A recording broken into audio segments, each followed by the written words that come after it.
ನಮಸ್ಕಾರ ಸ್ನೇಹಿತರೆ, ದಿಶಿರಾ ಕಿಚನ್ಗೆ ನಿಮ್ಗೆಲ್ಲರಿಗೂ ಸ್ವಾಗತ.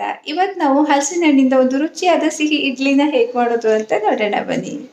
ಹಲಸಿನ ಹಣ್ಣಿನ ಇಡ್ಲಿ ಮಾಡೋದಕ್ಕೆ ನಾನಿಲ್ಲಿ 4 ಕಪ್ಪಷ್ಟು ಹಲಸಿನ ಹಣ್ಣನ್ನು ಚಿಕ್ಕದಾಗಿ ಹೆಚ್ಚಿ ರೆಡಿಯಾಗಿ ಇಟ್ಕೊಂಡಿದ್ದೀನಿ. 4 ಕಪ್ಪಷ್ಟು ಹಲಸಿನ ಹಣ್ಣನ್ನು ತೊಗೊಂಡ್ರೆ ಅದರ ಅರ್ಧ ಭಾಗದಷ್ಟು ದೋಸೆ ಅಕ್ಕಿ, ಅಂದರೆ 2 ಕಪ್ಪಷ್ಟು ದೋಸೆ ಅಕ್ಕಿನ ನಾನಿಲ್ಲಿ ತೊಗೊಳ್ತಾ ಇದ್ದೀನಿ. ದೋಸೆ ಅಕ್ಕಿ ಅಥವಾ ಇಡ್ಲಿ ಅಕ್ಕಿ ಅಂತ ಏನು ಕರೀತಾರಲ್ಲ ಅದನ್ನು ನೀವು ತೊಗೋಬೋದು. ಇನ್ನು ಒಮ್ಮೆ ನೀರಲ್ಲಿ ಕ್ಲೀನಾಗಿ ತೊಳೆದು ಇದನ್ನು ಒಂದು ಕಾಟನ್ ವಸ್ತ್ರದ ಮೇಲೆ ಹಾಕ್ತೀನಿ.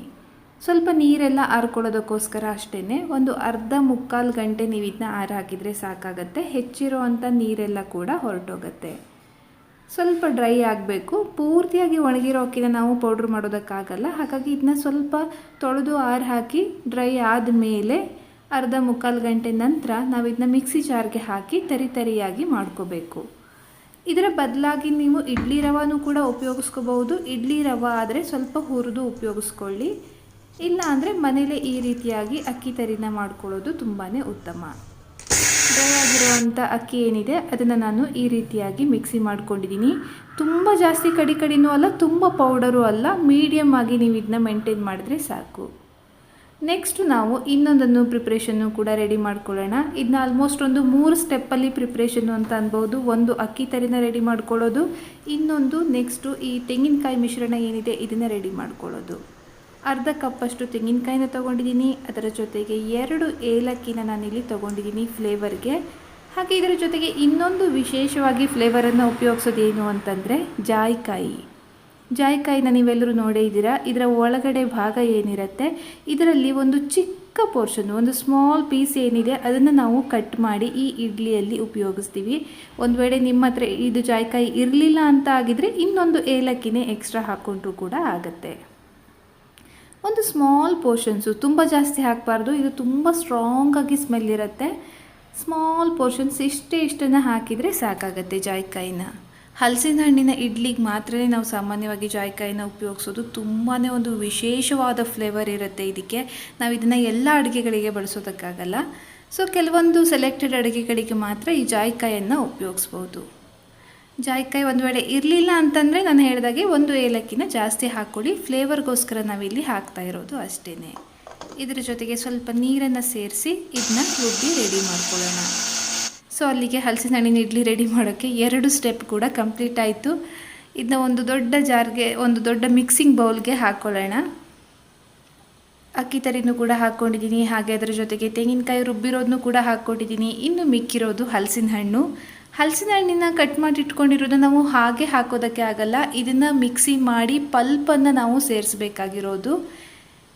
ಅಕ್ಕಿ ತರಿ ಮಾಡ್ಕೊಂಡಿದ್ದ ಮಿಕ್ಸಿ ಜಾರ್ಗೆ ನಾನು ಹಲಸಿನ ಹಣ್ಣನ್ನು ಕೂಡ ಹಾಕ್ಕೊಳ್ತಾ ಇದ್ದೀನಿ. ಇದರ ಜೊತೆಗೆ ಸ್ವಲ್ಪ ನೀರನ್ನು ಸೇರಿಸಿ ಮಿಕ್ಸಿ ಮಾಡ್ಕೊಳ್ಳೋಣ. ಎಷ್ಟು ಗ್ರೈಂಡ್ ಮಾಡೋದಕ್ಕೆ ಎಷ್ಟು ಬೇಕೋ ಅಷ್ಟೇ ನೀರನ್ನು ಸೇರಿಸಿ, ಜಾಸ್ತಿ ನೀರನ್ನು ಸೇರಿಸೋದಕ್ಕೆ ಹೋಗಬೇಡಿ. ಈಗ ಪಲ್ಪ್ ಕೂಡ ರೆಡಿ ಆಯಿತು. ಇದನ್ನು ಕೂಡ ನಾವು ಹಾಕ್ಕೊಳ್ಳೋಣ. ಇದು 3ನೇ ಸ್ಟೆಪ್ಪು.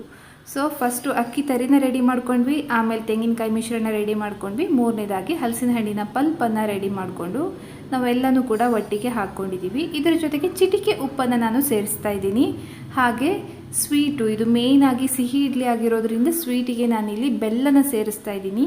ನಾನು ಜೋನಿ ಬೆಲ್ಲನ ಹಾಕಿರೋದು, ನೀವು ಯಾವ ಬೆಲ್ಲ ಬೇಕಿದ್ರೂ ಕೂಡ ಹಾಕ್ಕೋಬೋದು. ಇದಕ್ಕೆ ಹಲಸಿನ ಹಣ್ಣಿನ ಸ್ವೀಟ್ ಏನಿದೆ ನೋಡಿಕೊಂಡು ಬೆಲ್ಲನ ಸೇರಿಸ್ಕೊಳ್ಳಿ. ಇದು ತುಂಬ ಸ್ವೀಟ್ ಇದ್ದಿದ್ದರಿಂದ ನಾನು ಅರ್ಧ ಕಪ್ ಅಷ್ಟೇ ಬೆಲ್ಲನ ಇದಕ್ಕೆ ಸೇರಿಸಿದ್ದೀನಿ. ಚೆನ್ನಾಗಿ ಹಾಗೆ ಕೈಯಲ್ಲಿ ಇದನ್ನ ಮಿಕ್ಸ್ ಮಾಡ್ಕೊಳ್ತೀನಿ. ಅಕ್ಕಿ ತರಿ, ತೆಂಗಿನಕಾಯಿ ಮಿಶ್ರಣ ಹಾಗೆ ಹಲಸಿನ ಹಣ್ಣಿನ ಪಲ್ಪು 3 ಕೂಡ ಚೆನ್ನಾಗಿ ಮಿಕ್ಸ್ ಆಗೋವರೆಗೂ ಕೂಡ ಇದನ್ನ ಮಿಕ್ಸ್ ಮಾಡಿ ನೆಕ್ಸ್ಟು ಇದನ್ನ ಇಡ್ಲಿ ಥರ ಬೇಯಿಸ್ಕೋಬೇಕು. ನಾನಿಲ್ಲಿ ಇಡ್ಲಿ ಬೌಲ್ಗೆ ಏನಿದೆ ತುಪ್ಪ ಸವರಿದ್ದೀನಿ. ಹಲಸಿನ ಹಣ್ಣಿಗೆ ತುಪ್ಪ ಬೆಸ್ಟ್ ಕಾಂಬಿನೇಷನ್ನು, ತುಂಬ ಒಳ್ಳೆ ಫ್ಲೇವರ್ ಕೂಡ ಕೊಡುತ್ತೆ. ಹಾಗಾಗಿ ತುಪ್ಪ ಸವರಿರೋದಕ್ಕೆ ನಾವು ಹಾಕ್ಕೋಬೇಕು. ಹಾಗೆ ಈ ಇಡ್ಲಿ ಬ್ಯಾಟರ್ ಏನಿದೆ ಇದನ್ನು ಹುಳಿ ಬರೆಸೋ ಅಗತ್ಯ ಇಲ್ಲ. ತುಂಬ ಜಾಸ್ತಿ ಗಟ್ಟಿ ಅನಿಸಿದರೆ ಸ್ವಲ್ಪ ನೀರನ್ನು ನೀವು ಬೇಕಿದ್ರೆ ಸೇರಿಸ್ಕೋಬಹುದು. ಆದರೆ ತುಂಬ ತೆಳು ಮಾಡ್ಕೊಳ್ಳೋದಕ್ಕೆ ಹೋಗಬೇಡಿ. ಸ್ವಲ್ಪ ಇಡ್ಲಿ ಬ್ಯಾಟರ್ಗಿಂತ ಇನ್ನೂ ಸ್ವಲ್ಪ ಗಟ್ಟಿನೇ ಬೇಕಾಗತ್ತೆ ಇದು. ಇದನ್ನ ತಕ್ಷಣವೇ ನಾವು ಒಂದು ಬೌಲ್ಗೆ ಹಾಕಿ ಬೇಯಿಸ್ಕೋಬೇಕಾಗಿರೋದು. ನೆನಪಿರಲಿ, ನಾವು ಬೇರೆ ಇಡ್ಲಿ ಥರ ಇದನ್ನು ಹುಳಿ ಬರೆಸೋ ಅಗತ್ಯ ಇಲ್ಲ. ಇನ್ಸ್ಟೆಂಟಾಗಿ ಮಾಡೋ ಅಂಥ ಇಡ್ಲಿ ಇದು. ತಕ್ಷಣವೇ ನಾವು ಮಿಶ್ರಣನ ರೆಡಿ ಮಾಡ್ಕೊಳ್ತಿದ್ದಂಗೆ ಒಂದು ಬೌಲ್ಗೆ ಹಾಕಿ ಇದನ್ನು ಸ್ಟೀಮಲ್ಲಿ ಬೇಯಿಸ್ಕೋಬೇಕಾಗಿರೋದು. ಎಲ್ಲನೂ ಇಟ್ಟು ಮೇಲೆ ಇನ್ನೊಂದು ಸರಿ ಪ್ಲೇಟ್ ಇಟ್ಟಿದ್ದೀನಿ. ಹಾಗೆ ಮಿಕ್ಕಿರೋ ಅಂಥ ಏನು ಇಡ್ಲಿ ಬೌಲ್ಸ್ಗಳಿದೆ ಅದನ್ನು ಕೂಡ ಇಟ್ಟು ನಾನು ಬೇಯಿಸ್ಕೊಳ್ತೀನಿ. ನಮಗೆಲ್ಲರಿಗೂ ಕೂಡ ಇದು ಫೇವ್ರೇಟ್ ರೆಸಿಪಿ ಆಗಿರೋದ್ರಿಂದ ನಾನಿಲ್ಲಿ ಸ್ವಲ್ಪ ಜಾಸ್ತಿನೇ ಮಾಡಿದ್ದೀನಿ. ನೀವು ಫಸ್ಟ್ ಟೈಮ್ ಮಾಡೋರಾಗಿದ್ದರೆ ಕ್ವಾಂಟಿಟಿನ ಸ್ವಲ್ಪ ಕಡಿಮೆನೂ ಕೂಡ ಮಾಡ್ಕೋಬೋದು. ನಮಗೆಲ್ಲರಿಗೂ ಕೂಡ ತುಂಬ ಇಷ್ಟ ಇದು. ಹಾಗೆ ವಿಶೇಷವಾಗಿ ಹಲಸಿನ ಹಣ್ಣು ಸಿಗೋದು ಅಪರೂಪ ಆಗಿರೋದ್ರಿಂದ ನಾನು ಸ್ವಲ್ಪ ಜಾಸ್ತಿನೇ ಮಾಡಿದ್ದೀನಿ. ಇಲ್ಲಿ ಮಿಕ್ಕಿರೋ ಹಿಟ್ಟನ್ನು ಕೂಡ ನಾನು ಇನ್ನೊಂದು ಇಡ್ಲಿ ಸ್ಟ್ಯಾಂಡಿಗೆ ಹಾಕಿ ಬೇಯಿಸ್ಕೊಳ್ತೀನಿ. ಇದನ್ನು ಕೂಡ ಅಷ್ಟೇ ಬೇಯಿಸ್ಕೊಳ್ಳೋಣ. ಚಿಕ್ಕದೇನಿದೆ ಇದನ್ನು ಒಂದು 20 ಮಿನಿಟ್ಸ್ ಬೇಯಿಸಿದರೆ ಸಾಕು. ದೊಡ್ಡ ಪಾತ್ರೆ ಏನಿದೆ ಅದನ್ನು ಒಂದು 3/4 ಗಂಟೆ ಆದರೂ ಕೂಡ ಮಿನಿಮಮ್ ಬೇಯಿಸಬೇಕಾಗತ್ತೆ.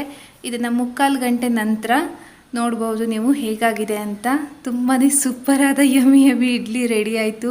ಘಮ ಘಮ ಘಮ ಅಂತ ಇರುತ್ತೆ. ಹಲಸಿನ ಹಣ್ಣಿನ ಪರಿಮಳ, ಆಹಾ, ಅದರ ಜೊತೆಗೆ ತುಪ್ಪದ ಕಾಂಬಿನೇಷನ್ನು ನೆನೆಸ್ಕೊಂಡ್ರೇ ಅಷ್ಟು ಖುಷಿಯಾಗುತ್ತೆ. ಚೆನ್ನಾಗಿ ಬೆಂದಿದೆ, ನೀವು ನೋಡ್ಬೋದು. ಒಂದು ಸ್ಪೂನ್ ಹಾಕಿ ನೋಡಿದ್ರೆ ಗೊತ್ತಾಗುತ್ತೆ. ಆದರೆ ತುಂಬ ಬಿಸಿ ಇದೆ.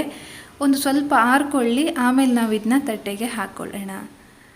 ತುಂಬಾ ಟೇಸ್ಟಿಯಾದ ಹಲಸಿನ ಹಣ್ಣಿನ ಇಡ್ಲಿ ಪಟಾಪಟ್ ಅಂತ ರೆಡಿನೇ ಆಗೋಯ್ತು. ಇದು ಕೂಡ ಅಷ್ಟೇ ಚೆನ್ನಾಗಿ ಬೆಂದಿದೆ, ಆದರೆ ತುಂಬ ಜಾಸ್ತಿ ಬಿಸಿ ಇದೆ. ಒಂದು ಸ್ವಲ್ಪ ಹೊತ್ತು ಒಂದು 20 ಮಿನಿಟ್ಸ್ ಇದನ್ನ ಹಾಗೆ ಬಿಡೋಣ, ಸ್ವಲ್ಪ ಮುಟ್ಟೋಷ್ಟು ತಣ್ಣಗಾಗಲಿ. ಈಗ ಇದು ಸ್ವಲ್ಪ ತಣ್ಣಗಾಗಿದೆ. ಒಂದು ಪ್ಲೇಟ್ಗೆ ನಾನು ಇದನ್ನ ಹಾಕ್ತಾಯಿದ್ದೀನಿ.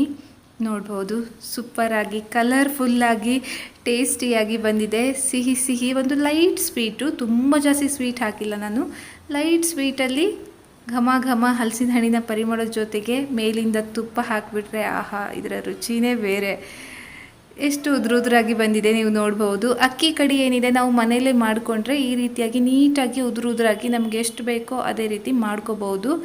ಹಾಗೆ ಈ ಇಡ್ಲಿನೂ ಕೂಡ ನೋಡ್ಬೋದು, ಯಾವ ಸ್ಟ್ಯಾಂಡಲ್ಲಿ ಬೇಯಿಸಿದ್ರೂ ಕೂಡ ತುಂಬಾ ನೀಟಾಗಿ ಬೇಯುತ್ತೆ. ಇಲ್ಲ ಅಂದರೆ ನೀವು ಇದನ್ನ ಬಾಳೆ ಎಲೆಯಲ್ಲಿ ಕಟ್ಟಿ ಕಡುಬಿನ ಥರ ಕೂಡ ಬೇಯಿಸೋದಕ್ಕೆ ಸಾಧ್ಯ ಆಗುತ್ತೆ. ಅದನ್ನು ಕೂಡ ನಾನು ಇನ್ನೊಮ್ಮೆ ತೋರಿಸ್ತೀನಿ. ಸೂಪರ್ ಟೇಸ್ಟಿ ಹಲಸಿನ ಹಣ್ಣಿನ ಇಡ್ಲಿ ರೆಡಿನೇ ಆಗೋಯಿತು. ನೀವು ಇದನ್ನು ತುಪ್ಪದ ಜೊತೆ ಹಾಗೇನೂ ಕೂಡ ತಿನ್ಬಹುದು. ಸಿಹಿ ಆಗಿರೋದ್ರಿಂದ ತುಪ್ಪದ ಜೊತೆ ತಿನ್ನೋದಕ್ಕೂ ಕೂಡ ಚೆನ್ನಾಗಿರುತ್ತೆ. ಇಲ್ಲ ಅಂದರೆ ಶುಂಠಿ ಚಟ್ನಿ ಜೊತೆಗೂ ಕೂಡ ಇದನ್ನ ಸರ್ವ್ ಮಾಡ್ಬೋದು.